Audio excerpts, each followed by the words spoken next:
மாபெரும் 5 கொள்கை தலைவர்களாக ஏற்று அவர்களின் வழியில் இன்றைக்கு தமிழகத்தில் கொள்கை பிடிப்புள்ள ஒரே கட்சியாக வலம் வரக்கூடியது நம்முடைய தமிழக வெற்றி கழகம் மட்டும்தான். இன்றைக்கு நாம் பேசிக் கொண்டிருக்கக்கூடிய இதே நாள்ல விருதுநகர்ல கோபாலபுரத்தின் மன்னராட்சி முதல்வர் அவர்களும் அவர் வீட்டு இளவரசர் அவர்களும் பேசிக் கொண்டிருந்தார்கள். கொள்கை இல்லாமல் இங்க பலரும் கூச்சலிட்டு கொண்டிருக்கிறார்களாம். அந்த மன்னராட்சி பரம்பரையில் வந்த கோபாலபுரத்து இளவரசர் ஐயா திரு உதயநிதி ஸ்டாலின் அவர்களே, இந்த மேடையில் இருந்து நேருக்கு நேர் சவால் விடுகிறேன். எங்களுக்கு எதிராக கொள்கையை பேசி நீங்கள் ஜெயித்து விட்டால் ஒரு காலமும் நடக்காது. என்ன ஜெயிக்கிறது? நடக்க போறது இல்லை. சரி, அதிகமாலாம் நம்ம கொள்கையெல்லாம் முன்னாடி சொல்லிட்டாங்க. ஒரே ஒரு விஷயத்தை மட்டும் எக்ஸாம்பிளுக்கு எடுத்துப்போம். உங்க கொள்கை எப்படி இருக்குன்னு, ஐயா பெரியார் அவர்களை நாங்கள் கொள்கை வழிகாட்டி என்று போகிற இடமெல்லாம் தூக்கி நிறுத்துகிறோம்.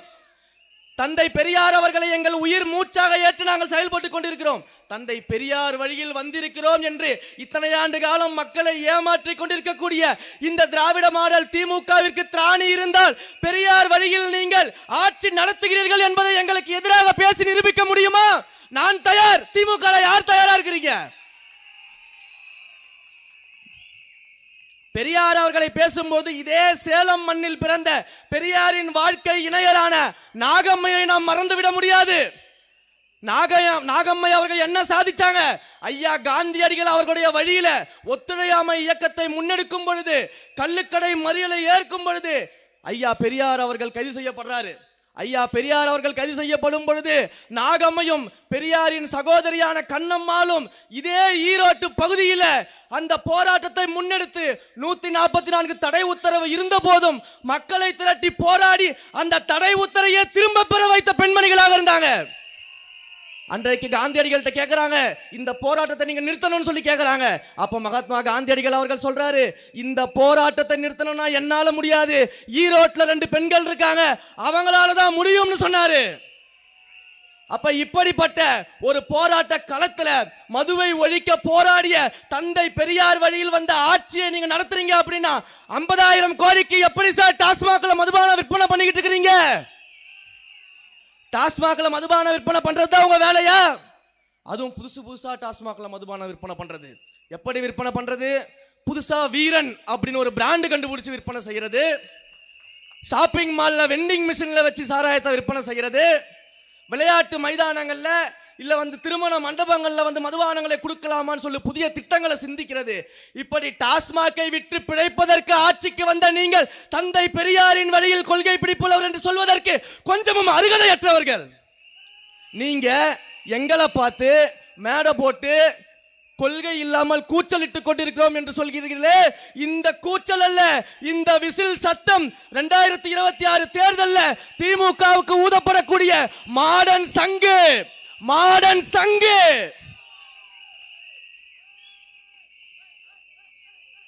எந்த வேலையும் செய்ய முடியல. இதே தொகுதியில இருக்கக்கூடிய மாண்புமிகு சட்டமன்ற உறுப்பினருடைய பேட்டியை காலையில பார்த்துட்டு வந்தேன்.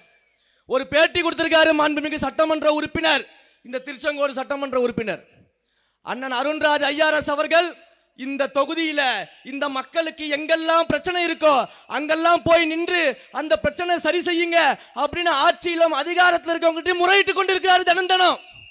தினம் கேள்வி எழுப்புறாரு. அந்த கேள்விக்கே பயந்துட்டாங்க. ஆட்சி அதிகாரத்தில் இருக்கவங்க கேள்விக்கே பயப்படுறாங்க. இப்படி ஒரு சூழல் இருக்கும்போது அவர் பேட்டி கொடுக்கிறார். இந்த தொகுதியில் என்ன நடக்குது அப்படிங்கிறது எம்எல்ஏவான எனக்கு தான் தெரியும், நகராட்சி தலைவருக்கு தான் தெரியும். இவங்களுக்கு எப்படி தெரியும்? இவங்களுக்கு தெரிய வாய்ப்பு இல்லையே. நீங்க என்கிட்ட தானே சொல்லியிருக்கணும். அப்ப நான் எல்லாத்தையும் சரி பண்ணிருப்பேனே. அப்படியா? எல்லாத்தையும் சரி பண்ணிருவீங்களா? சரிங்க, உங்ககிட்ட இத்தனை ஆண்டு காலமாக இந்த மக்கள் போராடின சில விஷயங்களை ஆதாரத்தோட காட்டுறேன். எப்ப சரி பண்ணீங்கன்னு மட்டும் சொல்லுங்க. இங்க பாருங்க, கடந்த வாரம் உங்களுடைய தொகுதியில குடிநீர் வரலன்னு மக்கள் தெருவில் இறங்கி போராடி இருக்கிறாங்களே, இது உங்களுக்கு தெரியாதா சட்டமன்ற உறுப்பினர் அவர்களே? அடுத்தது இந்த நகராட்சி தலைவர் ஒருத்தங்க இருக்காங்களே, அவங்க ஒரு பேட்டி. எப்படி அருண்ராஜ் ஐஆர்எஸ் அவர்கள் தூய்மை பணியாளர்கள்லாம் போய் கேள்வி கேட்க முடியும்? அவர் தூய்மை பணியாளர்கள்லாம் கேள்வி கேட்க கூடாது, போலீஸ்ல கம்ப்ளைண்ட் பண்ணிடுவேன் அப்படின்ட்டு. அதே தூய்மை பணியாளர்கள் ஊதிய உயர்வு கேட்டு தெருவில் நின்று போராடினாங்களே, அப்ப நீங்க எங்கெங்க போனீங்க? அந்த தூய்மை பணியாளர்கள் கிட்ட நீங்களே பேசுறது கிடையாது. எங்க அண்ணன் பேசிக்கிட்டு இருக்காரு, அப்புறம் எதுக்கு உங்களுக்கு இந்த பயம் வருது? அவங்க கிட்ட நீங்க பேசியிருந்தா, அவங்களுக்கு தேவையான செஞ்சு கொடுத்திருந்தா ஏங்க பயப்பட போறீங்க? இதையெல்லாம் இங்க இருக்கக்கூடிய சட்டமன்ற உறுப்பினருக்கும் நகராட்சி தலைவருக்கும் தெரியாதா? ஏன் இதே சட்டமன்ற உறுப்பினர்கிட்ட இதையும் கேட்கிறேன். சாதாரண 1 மணி நேரம் மழை பெஞ்சாலே தெருவெல்லாம் தண்ணியா நின்று முட்டிக்கு மேல நிக்குது உங்களுடைய நகராட்சி.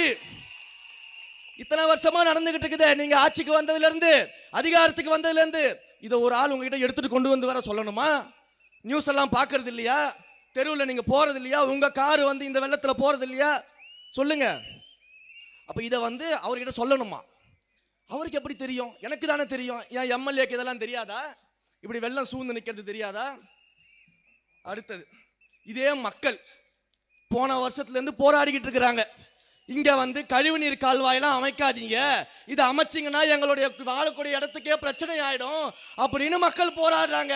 அந்த போராட்டத்தையும் மீறி என்ன பண்றாங்க? கழிவுநீர் கால்வாய் அமைச்சிடுறாங்க. அமைச்சதுக்கு அப்புறம் மழை பெய்யுது, ஒட்டுமொத்த மக்களும் வாழவே முடியாம வீட்டுக்கு வெளியில வந்து நிக்கிறாங்க. அப்ப உங்களுக்கு தெரிஞ்சுதானே இதை செய்யறீங்க சட்டமன்ற உறுப்பினர் அவர்களே?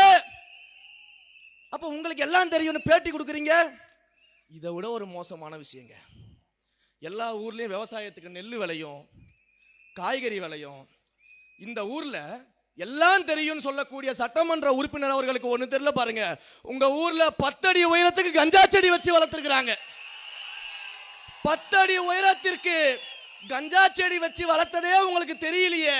அப்ப எங்களுடைய மக்களுடைய கஷ்டம் எப்படிங்க தெரியும்? இன்னொரு ஊர்ல 3 அடி உயரத்துக்கு கஞ்சா செடி வளர்த்திருக்கிறாங்க இதே திருச்செங்கோட்டுல. இது எதுவுமே தெரியாத நீங்க எங்களுடைய அருண்ராஜ் ஐஆர்எஸ் அவர்கள் மக்களுக்காக கேள்வி எழுப்பினார்னா அவருக்கு எப்படி தெரியும்? என்கிட்ட தானே சொல்லணும், என் அலுவலகத்துக்கு தானே வந்திருக்கணும். இவ்வளவு ஆண்டு காலம் உங்க அலுவலகத்துக்கு வந்த இந்த ஒரு பிரச்சனையும் தீர்க்க முடியாத நீங்க இன்னைக்கு நாங்க வந்தா மட்டும் சொன்னா தீர்த்துருவீங்களா? இதுல வேற பேட்டி கொடுத்திருக்காரு. அந்த பேட்டியிலே சொல்றாப்புல, நாங்கள் 70 கோடி ரூபாய் அதற்காக நிதி ஒதுக்கியிருக்கோம், 35 கோடியில திட்டத்தை ஸ்டார்ட் பண்ணிட்டோம். இனிமே அண்ணன் சொன்னது போல அந்த கழிவு நீர்லாம் எங்கேயுமே தேங்கி நிற்காது, முதற்கட்டமா பணிகளை நாங்கள் துவங்கிட்டோம் அப்படிங்கிறாரு. இதுதான் தமிழக வெற்றி கழகம் 4.5 வருஷமா செய்யாதது. எங்களுடைய அருண்ராஜ் ஐஆர்எஸ் கேள்வி எழுப்பின உடனே செய்ய ஆரம்பிச்சிட்டோன்னு பேட்டி கொடுக்க வச்சிருக்குல்ல, இதுதான் தமிழக வெற்றி கழகம். 4.5 வருஷம் செய்யாதத இப்ப செய்ய வச்சோம்ல, இதுதான் தமிழக வெற்றி கழகம். இப்படி இருக்கக்கூடிய ஒரு சூழல்ல ஒரு சட்டமன்ற தொகுதி, ஒரு நகராட்சி, அந்த நகராட்சியை ஆளக்கூடிய ஆட்சியாளர்கள் இருக்கிறாங்க. கேட்கிறாங்க, அந்த ஆட்சியாளர் யார்கிட்டையும் பேசக்கூடாது. அவர் எனக்கே போன் பண்ணி டைரக்டா கம்ப்ளைண்ட் பண்றாரு. எப்படி பண்ண முடியும்? அப்ப உங்ககிட்ட கம்ப்ளைண்ட் பண்ணாம யார்கிட்ட கம்ப்ளைண்ட் பண்ண முடியும்? முக ஸ்டாலின் கிட்ட கம்ப்ளைண்ட் பண்ணலாமா? நேரடியா முக ஸ்டாலினுக்கே போன் பண்ணுவோமா? ஒரு அதிகாரியோட வேலை என்ன? மக்களால் தேர்ந்தெடுக்கப்பட்ட பிரதிநிதியோட வேலை என்ன? மக்கள் பிரச்சனையை கேட்கறதோட உங்களுக்கு என்ன வேலை இருக்கு? பிரதிநிதியோட வேலை என்ன நான் சொல்லட்டுமா? மக்களால் தேர்ந்தெடுக்கப்பட்டவருடைய வேலை என்ன நான் சொல்லட்டுமா? நான் சொன்னா கோவம் வந்துடும், தாவேகா காரங்க சொன்னா கோவம் வந்துடும், திமுக காரங்களே சொல்றதை கேட்கறீங்களா?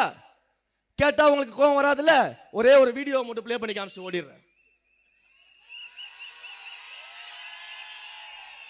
திமுகவினுடைய முக்கியமான பேச்சாளர்களில் ஒருவனான அண்ணன் தமிழன் பிரசன்னா முதலமைச்சர்னா யாருன்னு அரிய வகை விளக்கத்தெல்லாம் கொடுத்திருக்கிறாரு. அந்த வீடியோவை கேட்டுட்டாச்சு. இனிமேல் எங்களை ஏன் கேள்வி கேட்கறீங்கன்னு கேட்காதீங்க. முதலமைச்சருக்கு சூப்பரான விளக்கம் கொடுத்திருக்காரு, கேளுங்க. இத நாங்க சொல்லல, உங்களுடைய திமுகவினுடைய பிரதான பேச்சாளர் சொல்லி இருக்கிறாரு. முதலமைச்சருக்கே இந்த நிலைமைன்னா சாதாரண நகராட்சி சேர்மன் உங்களை கேள்வி கேட்கதான் செய்வோம், பதில் சொல்லிதான் ஆகணும். கேள்வி கேட்க கூடாதுன்னு மிரட்டல அதட்டல வேலை இங்க வச்சிருந்தீங்கன்னா நீங்க மிரட்டல் அதட்டலுக்குலாம் பயப்படுறதுக்கு நாங்க மற்ற கட்சி கிடையாது. தமிழக வெற்றி கழகம் தலைவர் தளபதியின் தலைமையிலான தொண்டர் படை இது, தோழர்கள் படை இது. எங்ககிட்ட இந்த அச்சமே வேலைக்காகாது. அதோட என்னுடைய பேச்சை முடிச்சுக்கிறேன். இன்னொரு ஒரே ஒரு விஷயத்தை மட்டும் சொல்லியிருந்தாங்க 2 பேருமே, உங்களுடைய எம்எல்ஏவும் நகராட்சி உறுப்பினர் சொல்லியிருந்தாங்க. அவர் என்னங்க கூட ஒரு 10 சின்ன பசங்களை வச்சுக்கிட்டு இப்படிலாம் பேசிக்கிட்டு வீடியோ போட்டுக்கிட்டு இருக்கிறாரு. அப்படித்தானே? இங்க மட்டும் இல்லைண்ணே, 1000 மேடை ஏறினாலும் எத்தனை தடவை கேட்டாலும் என் மூச்சு இருக்க வரைக்கும் சொல்லுவேன். என்ன சொன்னீங்க? சின்ன பசங்களா? இந்த சின்ன பசங்க இந்த சின்ன பசங்க 2026 தேர்தலில் உங்கள் ஆட்சி அதிகாரத்திற்கு முடிவுரை எழுதி எங்கள் தலைவரின் நல்லாட்சிக்கு துவக்க உரை எழுதுவோம். எத்தனை அதட்டல்கள், உருட்டல்கள், மிரட்டல்கள் வந்தாலும் அஞ்ச மாட்டோம். தேர்தல் களத்தில் உங்கள் கதை முடிக்காமல் ஓயவே மாட்டோம். 2026 தேர்தலில் இந்த தொகுதியில் தலைவர் வேட்பாளராக யாரை நிறுத்துகிறாரோ, யார் என்று தெரிந்தாலும் தலைவர் அறிவிக்கும் போது யாரை நிறுத்துகிறாரோ அவரை மாபெரும் வாக்கு வித்தியாசத்தில் வெற்றி பெற செய்து சட்டமன்றத்திற்கு அனுப்ப வேண்டியது உங்களுடைய பொறுப்பு. உங்களுக்கு தேவையான அனைத்தையும் வீடு தேடி கொண்டு வந்து சேர்ப்பது எங்களுடைய பொறுப்பு என்று கூறி விடைபெறுகிறேன். நன்றி, வணக்கம்.